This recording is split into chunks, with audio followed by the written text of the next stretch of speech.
আলহামদুলিল্লাহ, আজকে আলোচনা সভার সম্মানিত সভাপতি এবং এই আলোচনা সভার প্রধান অতিথি মুরাদনগরের মাটি ও মানুষের হৃদয়ের স্পন্দন, আধুনিক মুরাদনগরের রূপকার, মুরাদনগর গরিব দুঃখী মানুষের খাদেম, আমার প্রাণপ্রিয় বড় ভাই কাজী শাহ মোফাজ্জল হোসেন কায়কোবাদ, উপস্থিত বিভিন্ন শিক্ষা প্রতিষ্ঠান থেকে আগত মাননীয় শিক্ষকবৃন্দ এবং উপস্থিত আমার ছাত্র ভাইয়েরা, আসসালামু আলাইকুম ওয়া রাহমাতুল্লাহি ওয়া বারাকাতুহু।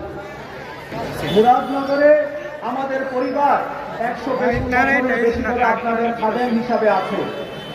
আমাদের পূর্বপুরুষরা যত সবাই চেষ্টা করেছে মুরাদনগরের মানুষের সাহায্য সহযোগিতায় এগিয়ে আসতে।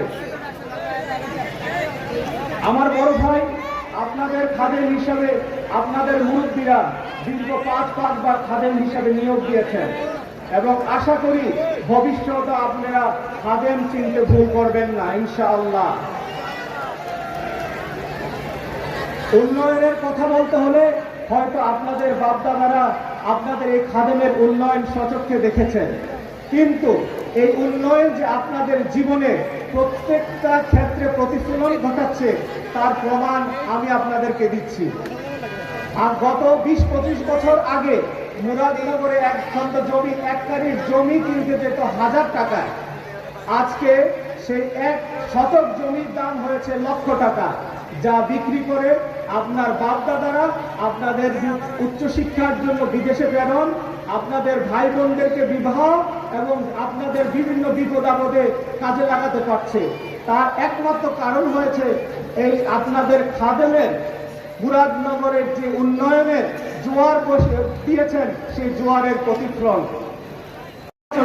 আপনাদের খাদেম হিসেবে নিয়োজিত করে উনি যেন মুরাদনগরে একটা আন্তর্জাতিক মানের বিশ্ববিদ্যালয় স্থাপন করে এবং সেই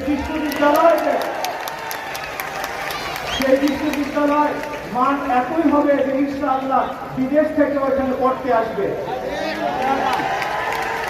আমার দ্বিতীয় অনুরোধটা হলো মুরাদনগরে একটা আন্তর্জাতিক মানের মেডিকেল কলেজ স্থাপন করা। যদি সুযোগ হয় ইনশাআল্লাহ, আল্লাহ যদি সুযোগ দেয়, আমাদের আপনার খাদেম যেন এই জিনিসটা চিন্তা করে। ওয়াদাটা কোনো রাজনৈতিক না, ওয়াদাটা কোনো কারোর পক্ষে দেওয়া না, এই ওয়াদাটা হবে আপনার দুনিয়া ও আখিরাতের সম্পদ। আপনার রাজি আছেন ওয়াদা করতে?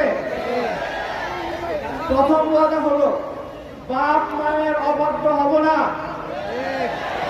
তাদের সঙ্গে খারাপ আচরণ করব না, মদ জুয়ায় জড়াবো না, কোন অনৈতিক কর্মকাণ্ডে জড়াবো না, কিশোর গ্যাং সহ যত রকমের অনৈতিক সংগঠন আছে তাদের সাথে জড়াবো না, বড়দের প্রতি ভালো আচরণ করব, প্রতিবেশীর প্রতি ভালো আচরণ করব, ধর্মীয় অনুশাসন অনুভূতি মেনে চলব এবং সকল ধর্মের প্রতি শ্রদ্ধা জানাবো। এই প্রতিজ্ঞাগুলো যদি আমরা সবাই মেনে চলি, তাহলে আমাদের জীবনের দুনিয়া ও আখিরাতের জীবন কল্যাণময় হবে ইনশাআল্লাহ। পরিশেষে আপনাদের মনোযোগ এবং আপনাদের সবাইকে ধন্যবাদ। আমার কথায় যদি কারোর কোনো মনে কষ্ট পেয়ে থাকে, আমার কথায় যদি কোনো ভুল হয়ে থাকে, সবাই সুন্দর দৃষ্টিতে দেখবেন। আসসালামু আলাইকুম ওয়া রাহমাতুল্লাহি ওয়া বারাকাতুহু।